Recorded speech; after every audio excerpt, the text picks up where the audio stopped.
Parce que voilà, si vous voyez ma saison comment ça a été, normalement.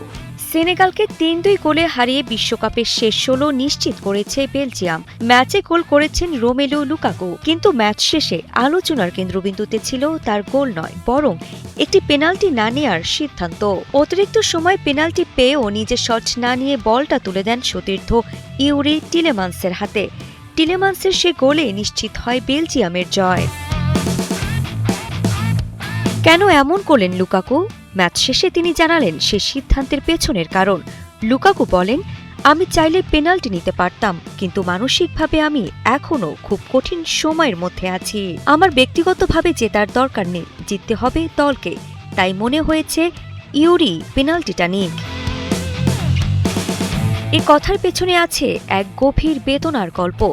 গত বছরের সেপ্টেম্বরে ৫৮ বিশ্বকাপ দেখুন বায়োস্কোপ প্লাসে, সব নেটওয়ার্কে, সব ডিভাইসে।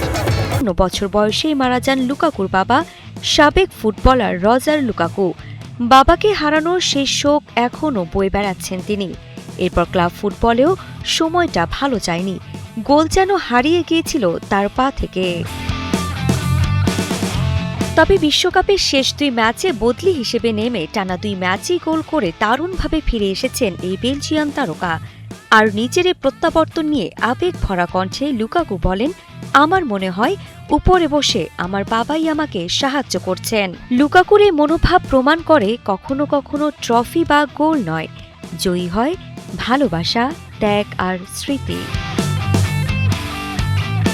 আরিফা জাহান প্রিনর, কালের কণ্ঠ স্পোর্টস।